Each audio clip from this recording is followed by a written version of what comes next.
नमस्कार। चलिए आज हम आपको बताते हैं प्रमुख हिल स्टेशन। ठीक, चलिए बताते हैं। पहले प्रमुख हिल स्टेशन बताएंगे, उसके बाद घास के मैदान बताएंगे। घास के मैदान जम्मू और कश्मीर और उत्तराखंड में कौन कौन से घास के मैदान हैं। उसके बाद जो हम आपको दार्जिलिंग और सिक्किम की जो है पर्वत श्रेणियाँ बताएंगे। ठीक, दार्जिलिंग और सिक्किम जो है कहाँ पर्वत श्रेणियाँ हिमालय की कैसे फैली हैं दार्जिलिंग और सिक्किम में। चलिए पहले देख लेते हैं प्रमुख हिल स्टेशन। ठीक, प्रमुख हिल स्टेशन।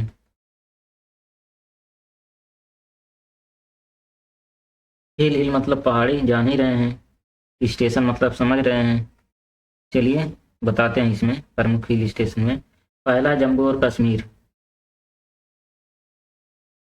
जम्मू और कश्मीर।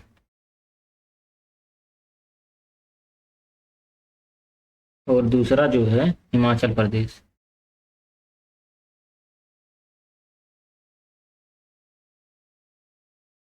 हिमाचल प्रदेश।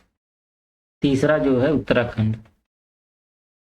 और चौथा है पश्चिम बंगाल। ठीक, यही है। अब चलिए देखते हैं जम्मू कश्मीर में कौन कौन से हिल स्टेशन है। ठीक, इसमें पहला है,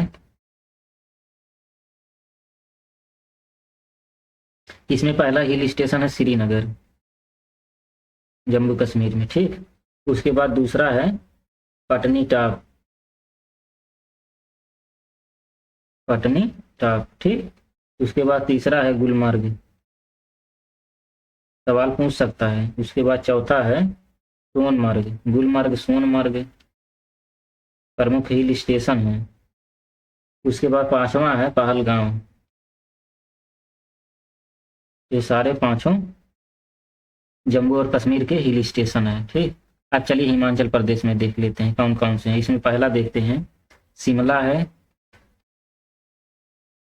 ठीक, उसके बाद दूसरा जो है कुल्लू मनाली। घूमने के लिए बहुत अच्छी जगह है कुल्लू मनाली। उसके बाद डलहौजी। तीसरा है डलहौजी, जो कि हिमाचल प्रदेश में ही है। कुल्लू मनाली पर्यटन के लिए यहाँ बहुत फेमस है। उसके बाद चौथा है धर्मशाला। धर्मशाला। उसके बाद पांचवा जो कि लास्ट है कसैल है। कसैल हिल स्टेशन। ठीक, अब चलिए इसके बाद जो है उत्तराखंड में देख लेते हैं। उत्तराखंड में जो है कौन कौन से हिल स्टेशन है। ठीक, यहाँ से बहुत सारे सवाल बन सकते हैं। छोटे छोटे एग्जामों में सीधा सीधा सवाल जो है बना है, कई बार पूछ सकता है। ठीक, यहाँ जो है पहला देखिए मसूरी है उत्तराखंड में। ठीक, उसके बाद जो है चकराता है। उसके बाद तीसरा जो है लैंड्स डाउन।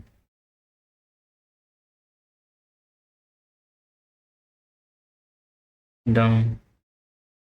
उसके बाद चौथा नैनीताल। और पांचवा जो कि है रानीखेत। और छठा है देहरादून, जो कि उत्तराखंड में है। ये सब, ये सारे जो प्रमुख हिल स्टेशन जितने हैं ये सारे उत्तराखंड में। ठीक, ये पांचों, छः हैं। एक दो तीन चार पाँच छः। अब देहरादून को लेके छः हिल स्टेशन है उत्तराखंड में। उसके बाद चलिए देखते हैं पश्चिम बंगाल में। पश्चिम बंगाल में जो दार्जिलिंग है। ठीक, अभी उसी को पढ़ना है। दार्जिलिंग और सिक्किम इसी को भी पढ़ना है, जो कि पश्चिम बंगाल में है। चलिए बताते हैं दार्जिलिंग। ठीक, पश्चिम बंगाल में यह भी जो है प्रमुख हिल स्टेशन है। अब चलिए घास के मैदान पढ़ लेते हैं। ठीक, घास के मैदान कौन कौन से हैं। घास के मैदान।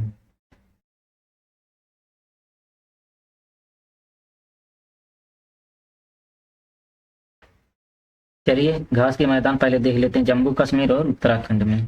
ठीक, जम्मू और कश्मीर और उत्तराखंड में।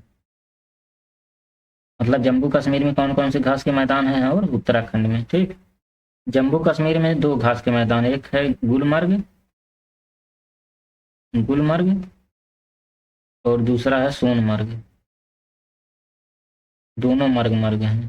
तो सवाल कई बार पूछा है कि जम्मू कश्मीर में कौन सी घास पाई जाती है, कौन सी घास का मैदान है, गुलमर्ग सोनमर्ग।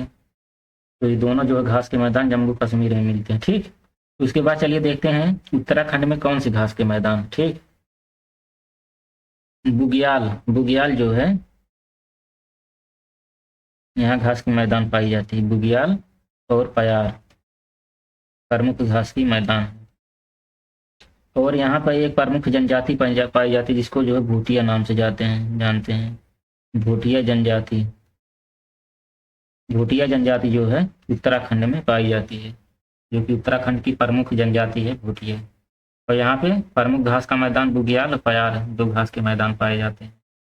और पूछ लिया जम्मू कश्मीर में दोनों मर्ग मर्ग हैं, गुलमर्ग सोनमर्ग, दोनों घास के मैदान जम्मू कश्मीर में पाए जाते हैं। ठीक, चलिए दोस्तों इसके बाद बताते हैं आपको दार्जिलिंग और सिक्किम। ठीक, इसको भी देख लीजिए, दार्जिलिंग और सिक्किम।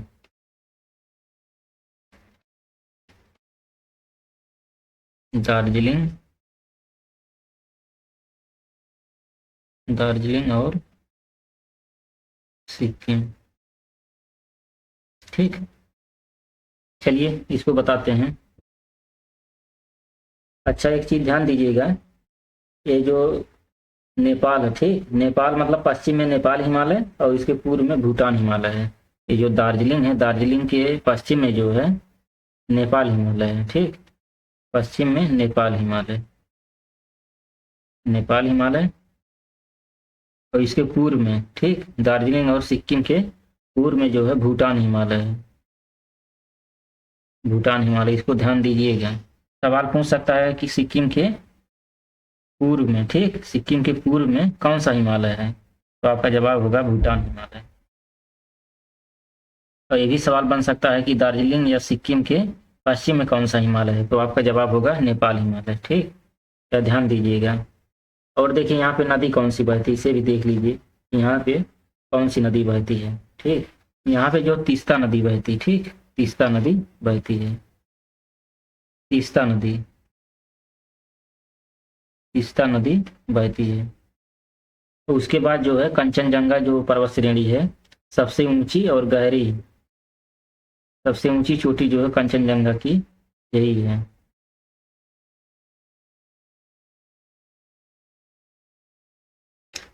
कहने वाला दार्जिलिंग और सिक्किम की सबसे ऊंची और गहरी घाटी। सवाल पूछ सकता है दार्जिलिंग या सिक्किम की सबसे ऊंची चोटी कौन सी है, तो आपका जवाब होगा कंचनजंगा। या सबसे गहरी घाटी कौन सी, कंचनजंगा, सबसे ऊंची चोटी, सबसे ऊंची चोटी और गहरी घाटी कौन सी होगी, कंचनजंगा। ठीक, कंचनजंगा ये होगी। और जनजाति, यहाँ पे जनजाति कौन सी पाई जाती हैं, जनजाति, तो जनजाति यहाँ पे जो है लेप्चा जनजाति पाई जाती है। दार्जिलिंग और सिक्किम जो है यहाँ पे लेप्चा जनजाति पाई जाती है। यहाँ पे जो है मिश्रित जनसंख्या, मिश्रित जनसंख्या मतलब यहाँ पे आपको नेपाली भी मिलेंगी, बंगाली भी मिलेंगी। ठीक, उसके बाद मध्य भारत की भी कुछ जनजातियाँ मिलेंगी। तो यहाँ पे जो है मिश्रित जनजाति मिलेगी। अब मिश्रित में कौन कौन सी, नेपाली मिलेंगी क्योंकि इसके बगल में नेपाल है। तो उसके बाद जो है बंगाली भी मिलेंगी और मध्य भारत की कुछ जनजातियाँ, मध्य भारत की भी कुछ जनजातियाँ मिलेंगी आपको यहाँ पे। ठीक, और इसके जो है जनजाति देख लिए। अब चलिए देखते हैं मिश्रित जनसंख्या देख लिए। ठीक, मिश्रित जनसंख्या के बाद चलिए देखते हैं प्राकृतिक दशा इसकी। ठीक, इसकी प्राकृतिक दशा कैसी है इसकी, दार्जिलिंग और सिक्किम की। ठीक, चलिए देखते हैं।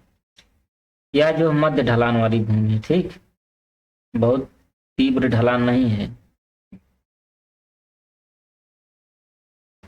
मध्य ढलान है और गहरी जीवाश्म युक्त, यहाँ पे जो है जीवाश्म युक्त मिट्टी मिलती है। मिट्टी जो है जीवाश्म युक्त है, जीवाश्म युक्त मिट्टी। ठीक, उसके बाद जो है यहाँ पे जो वर्षा, ठीक, वर्षा कब कब होता है, तो यहाँ साल भर वर्षा होता है। ठीक, साल भर, पूरे साल वर्षा, साल भर वर्षा। और शीत ऋतु थोड़ा मतलब बहुत ज्यादा नहीं रहता, शीत ऋतु मंद होता है, शीत ऋतु कम होता है, मंद शीत ऋतु। और यहाँ चाय के बागान जो है, चाय के बागान और दुधार स्थलाकृतियां पाई जाती हैं। चाय के बागान भी यहाँ पाए जाते हैं, चाय के बागान और जो दुधार स्थलाकृतियां पाई जाती हैं। अब इसमें जो है देखिए थोड़ा दो भागों में आसानी हो जाएगा। इसमें जो है हिमालय की जो है तलछटी जो जलोढ़ मैदान उसको देख लीजिए, और सिक्किम और दार्जिलिंग हिमालय उसको देख लीजिए। जो हिमालय की जो तलछटी एरिया है, जो जलोढ़ वाला मैदान है, उसमें जो है चाय के बागान के लिए उपयोग किया जाता है। उस उपयोग जो है चाय के बागान के लिए, चाय के बागान ये कहाँ, जो हिमालय का जो तलछटी एरिया है, ठीक, हिमालय का तलछटी, तलछटी जलोढ़ मैदान जो है वहाँ पे, वहाँ का उपयोग जो है चाय के बागान के लिए किया जाता है। और जो सिक्किम और दार्जिलिंग हिमालय है उसका उपयोग जो है, सिक्किम और दार्जिलिंग हिमालय जो है उसका उपयोग कहाँ पे, किस लिए, किस चीज में करते हैं, जो सौंदर्य वनस्पतियां वहाँ पे पाई जाती हैं। ठीक, सौंदर्य वनस्पतियां पाई जाती हैं कहाँ, सिक्किम और दार्जिलिंग हिमालय में। और प्राणीजात जीव, प्राणीजात जीव पाए जाते हैं, प्राणीजात जीव।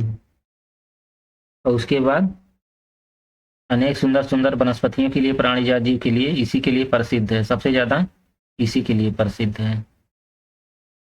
ठीक, ये तो हो गया दार्जिलिंग और सिक्किम हिमालय। ठीक, चलिए अब इसके बाद बताते हैं अरुणाचल हिमालय, ठीक, जो कि आखिरी है, अरुणाचल प्रदेश। इसके बाद जो है खत्म ये हिमालय का विस्तार। चलिए दिखा देते हैं अरुणाचल हिमालय, अरुणाचल हिमालय। इसका पहले विस्तार बता देते हैं, विस्तार कहाँ से कहाँ तक है देख लीजिए। इसका विस्तार जो है भूटान हिमालय से दिफू दर्रे तक है। ठीक, भूटान हिमालय से लेके दिफू जो दर्रा है, दिफू दर्रे तक है। ठीक, विस्तार इसका, इसका अरुणाचल हिमालय का। अब इसकी दिशा किधर से किधर, किधर अरुणाचल हिमालय की दिशा जो है दक्षिण से, दिशा डायरेक्शन, दिशा जो है दक्षिण से जो है पूर्व की तरफ है। ठीक, सवाल पूछ सकता है अरुणाचल हिमालय की दिशा किधर से किधर है, तो दक्षिण से पूर्व की तरफ है। और इसकी मुख्य चोटी, मुख्य चोटी भी देख लीजिए, मुख्य चोटी, मुख्य चोटी कौन सी है, कांगुत है। ठीक, नामचा बरवा है,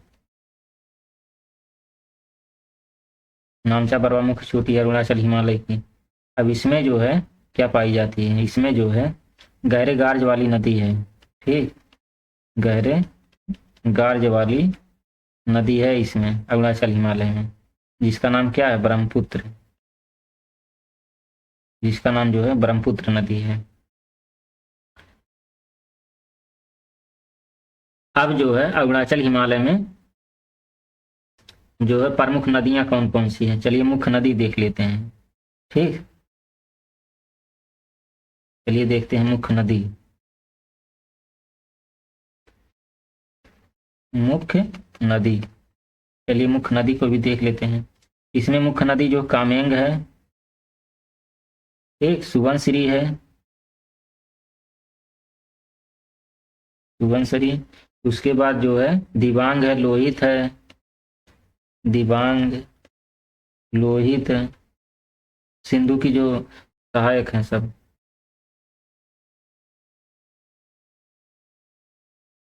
ठीक, इधर जो सॉरी सिंधु की बोल दी, ब्रह्मपुत्र की सारी सहायक नदी, ब्रह्मपुत्र की सुबनसिरी, दिबांग, लोहित।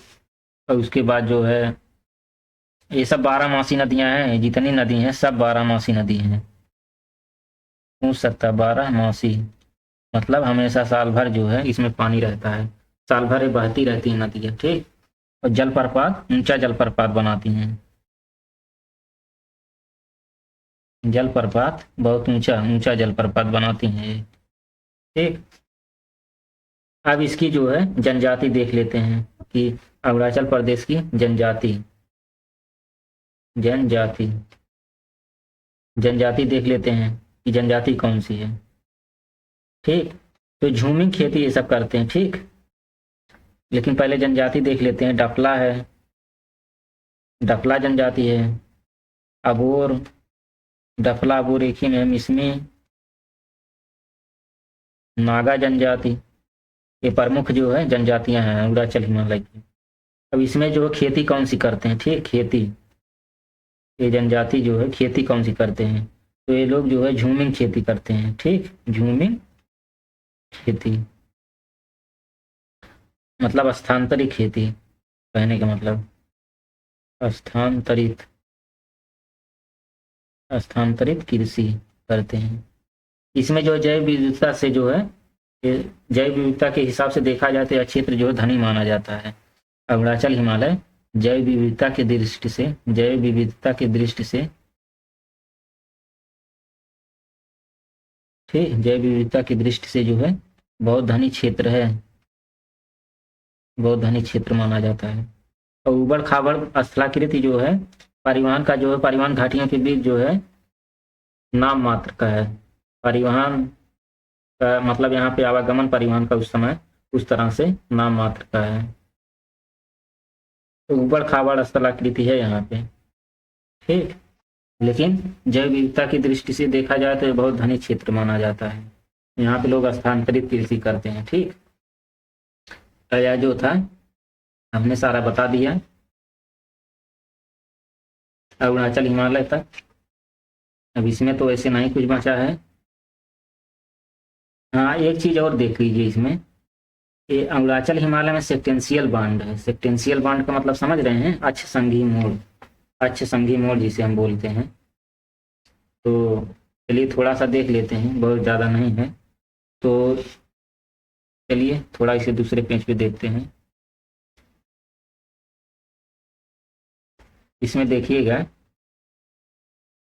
जो हिमालय है, ठीक, हिमालय जो है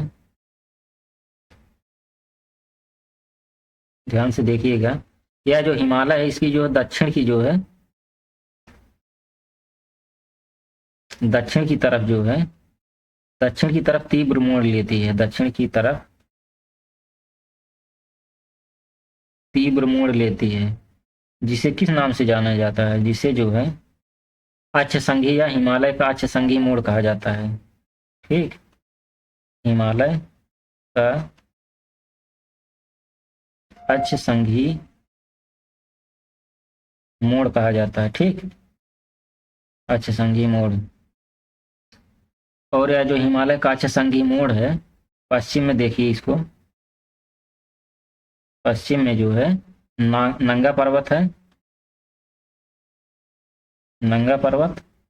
और पूर्व में जो है, ठीक, पूर्व में जो है नामचा बरवा है, नामचा बरवा है। कहने का मतलब हिमालय का जो अक्ष संघी मोड़ है उसमें जो है अक्ष संघी मोड़ में पश्चिम, पश्चिम की तरफ नंगा पर्वत है और पूरब की तरफ जो है नामचा बरवा है। और हिमालय के पूर्व में, जो हिमालय के पूर्व पश्चिम दिशा में यह फैला है। हिमालय जो है पूर्व पश्चिम दिशा में फैला है। तो पूर्व में जो है कौन सी नदी बहती है, ब्रह्मपुत्र नदी बहती है, ठीक। हिमालय जो फैला है पूर्व की दिशा में, पूरब में जो ब्रह्मपुत्र नदी बहती है और जो पश्चिम दिशा में हिमालय फैला है वहाँ जो सिंधु नदी बहती है, ठीक, सिंधु नदी बहती है पश्चिम दिशा में। हिमालय का फैलाव पूरब पश्चिम दिशा में है, सीधी सीधी बात है, जो कि बता भी दिए हैं। तो जो पूरब की दिशा में फैला है उधर जो ब्रह्मपुत्र नदी बहती है और जो पश्चिम की दिशा में फैला हुआ है वहाँ जो है सिंधु नदी बहती है। ठीक, अब हमें तो नहीं लगता कि यहाँ तक कोई दिक्कत आई होगी, आप लोगों को कोई भी दिक्कत नहीं आया होगा यहाँ पे।